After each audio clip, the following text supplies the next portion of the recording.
Hello there, long time no see. How are you all doing? Well, it's typical. You try and make a video on one thing, and then if you've got a mind like mine, you get distracted by something else that's almost always related.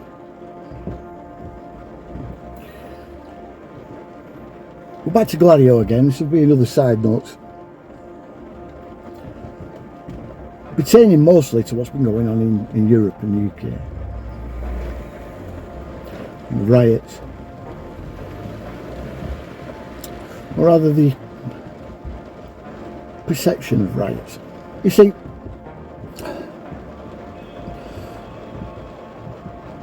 this has been something that the DIC has been doing for a long while in various nations around the world.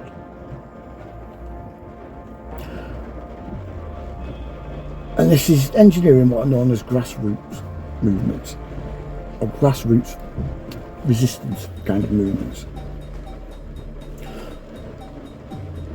to engineer protests and riots for the purpose of regime change. And they've done this in Nicaragua, Guatemala, Chile, Argentina, Iran, Iraq, Vietnam, you name it. Every nation around the world, including a lot of European nations, Eastern European nations. Now they've targeted the West.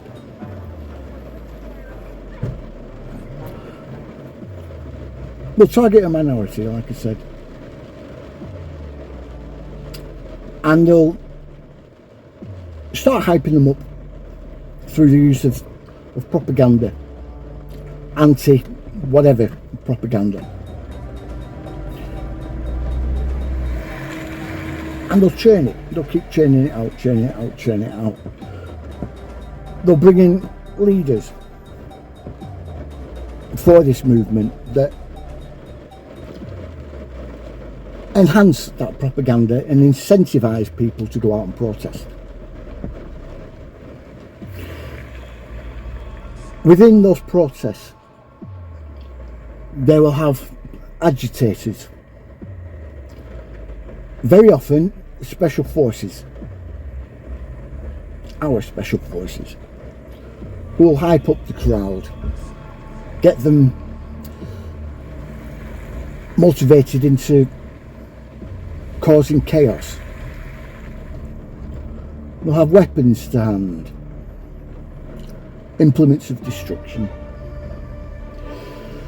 Any non-sanctioned protest, in other words, not deemed acceptable by the DIC. If you don't know what I mean by the DIC, this is the Deception Industrial Complex. It's basically CIA and MI6.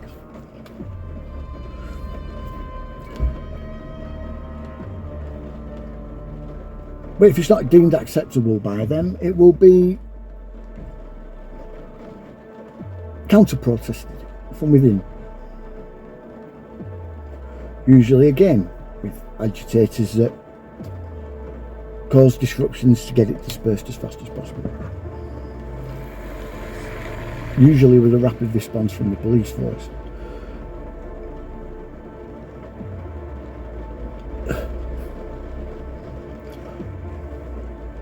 This is of course when it's for a government that we like. We don't want regime change, but we just want the people to go a certain way.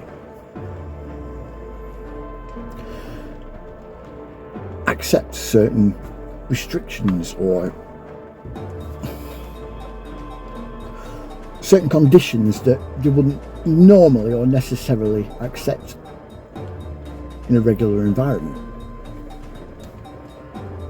So in order to get those conditions implemented, you have to create that environment.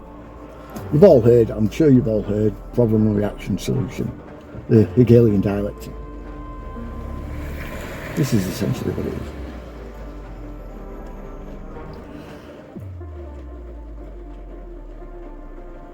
We can see the same being done across Europe and in the UK at the moment, especially in the past few weeks.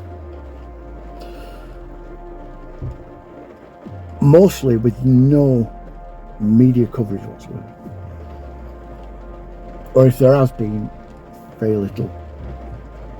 The odd word here or there. Smearing one side and not the other. Tugging at your emotions. Yeah? Spain has seen quite a lot of violence after a 68-year-old man was severely beaten by Moroccan migrants for seemingly no reason. Apparently they were trying to rob him, but this guy's come out since and said no. There's pictures going around that aren't me for a start, or if they are, the doctored pictures of me, and they didn't rob me, they just beat me. Okay. But this sparked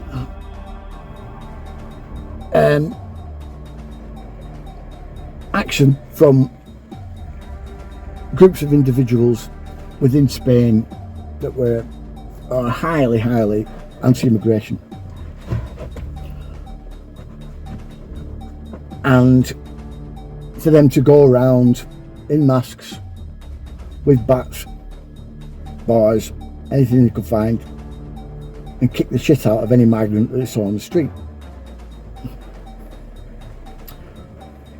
Of course, this then sparked the Moroccan migrants to just target any Spaniard from that point onward, and then it's just been out and out chaos.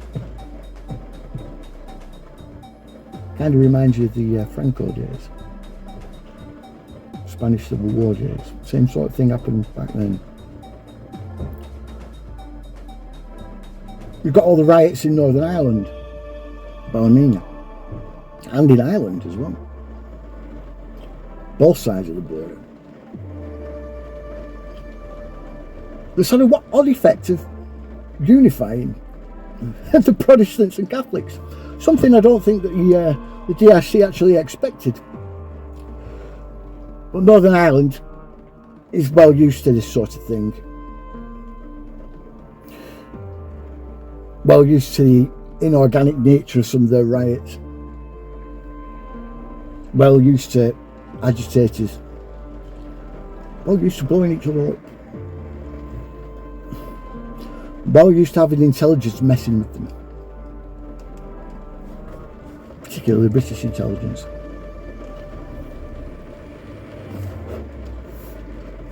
So in a lot of ways, I'd say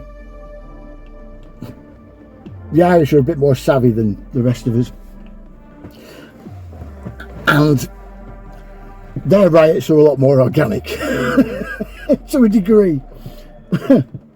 You still get the odd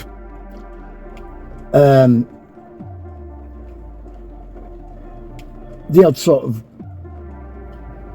Asian provocateur in there, but I think it's more instigated by the actual people in that regard.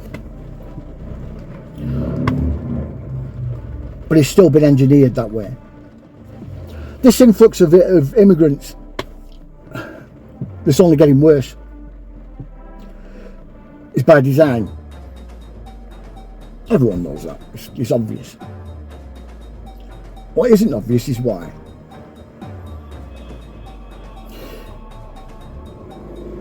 Why are you inviting people that come in and rape our kids, and why are they allowed to stay? What are they doing here? It's just come out that the UK government allowed 25,000 at the very least Afghan soldiers to sneak into the country. They brought them in much the same way that when the people of Epping decided to stand up and protest outside a migrant hotel because 3 girls had been raped by an Ethiopian migrant, they bust in a load of their own guys, the police, and counter-protesters. Why these people are counter-protesting people against the rape of young children is beyond me, but it's beside the point. But of course this started the inevitable violence.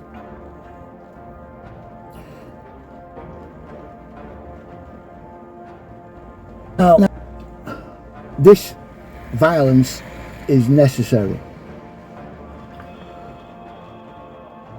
for the actual plan that they want.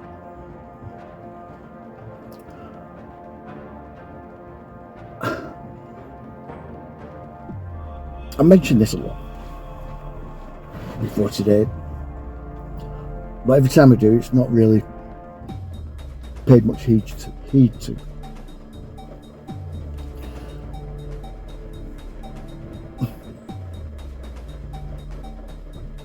But what the system wants is civil war, civil conflict across the West, in every nation if possible.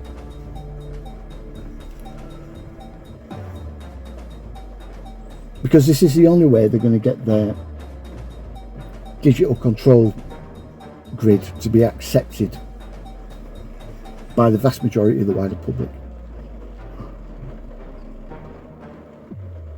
If there's violence and bloodshed on your door, right on your doorstep and in front of your eyes, and you're seeing people that you know or even care about being killed by your neighbour, you'll accept anything after a few months of that to end the madness, even if it does imprison you within a digital state. And this is what we're after. It's not a Zionist plan. Zionism is a smokescreen. It's not the threat. The threat is hiding behind Zionism. What the system wants, and what the system wants the people to be governed by, is Islamo-communism. A blending of communism and Islam. The kind of thing that you see in places like Iran, with their theocratic state there. That is Islamo-communism. That is their end goal. We're already getting it in the UK. We can already see it in the UK because our bureaucracy is literally full of Muslims. All of them working towards this Islamo-communist state that they're going to make the UK and the rest of wider Europe into.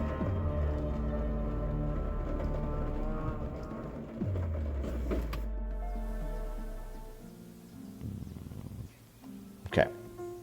Oh, this one's good. Control of the masses and meetings. It's really good. This is a great one from what I remember. Grassroots massive support through psychological operations. Grassroots. There's nothing says grassroots more than the CIA literally pre-planning it all through a psychological operation. But of course, what they're saying here is, how do you get the thing to take on a life of its own? Through first giving it a shove through our soft power team. How do we get a grassroots support for Black Lives Matter?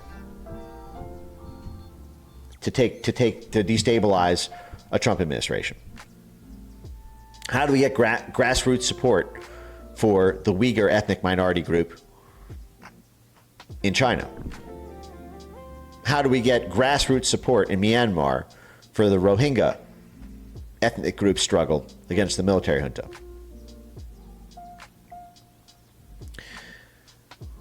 And so this section that we'll go over is like, how do you get the thing to take on a life of its own after setting them up to believe that in the first place? So let's crack into it. And again, I literally outlined this like 7 years ago. And I did a cursory in the syllabus, I did like a cursory thing of a few things that I was looking for. But I feel like there's a lot of good stuff that I just that I missed like while skimming. So I might cheat a little bit and like read it as I go and then just make note of the things that I had already put in my guide here. Hold on, let me catch up on the chat here. One sec. Interesting. The aim of this book is to introduce the resistance student to psychological operation techniques.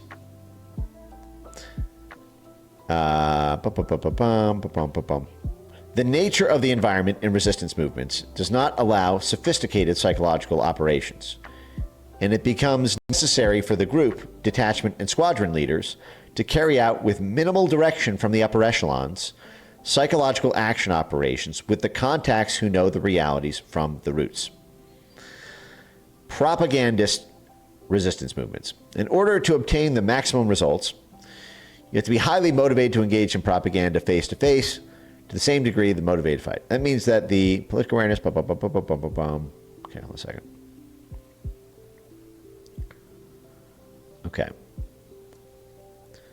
Okay, teaching people to be persuasive in face-to-face communications, that he's capable of giving 5 to 10 logical reasons to support the struggle.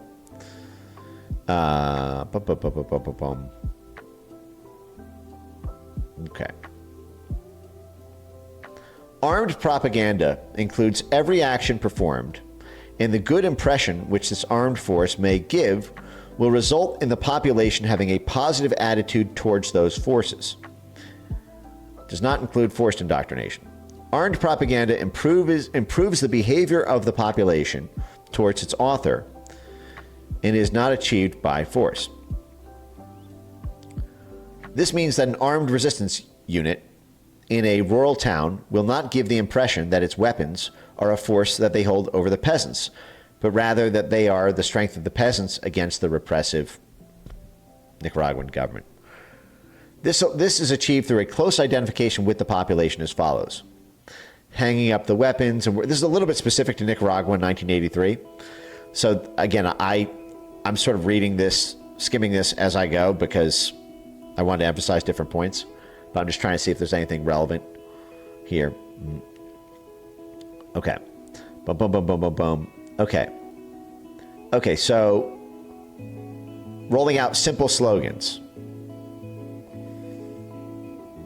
and adopting the demands of the people for hospital and education, a reduction of taxes, etc. Now, this is really interesting because, again, if we pop open our Transition Integrity Project,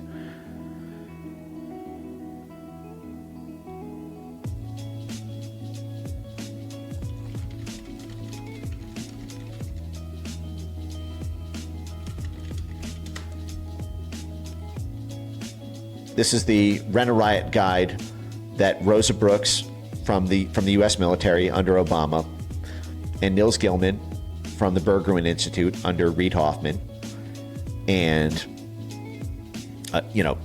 5 dozen U.S. military, intelligence, national security, and political operatives, including Donna Brazil and Michael Steele, the former heads of the RNC and DNC, and John Podesta, role-playing Joe Biden personally, conducted in June 2020 and then wrote a report on in August 2020.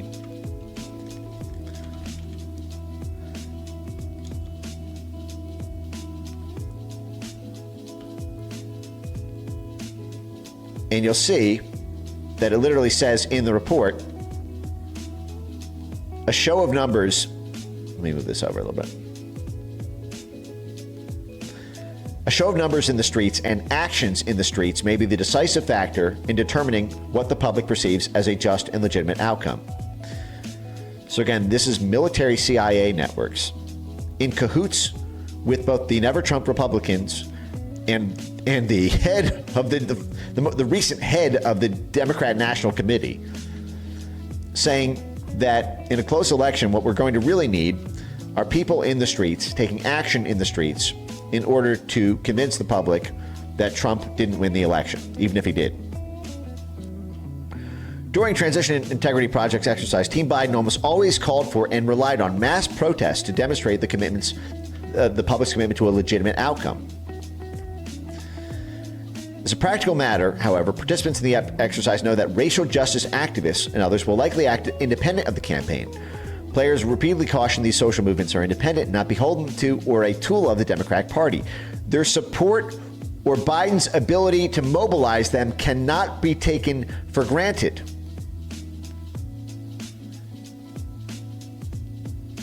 And because that was not robustly tested,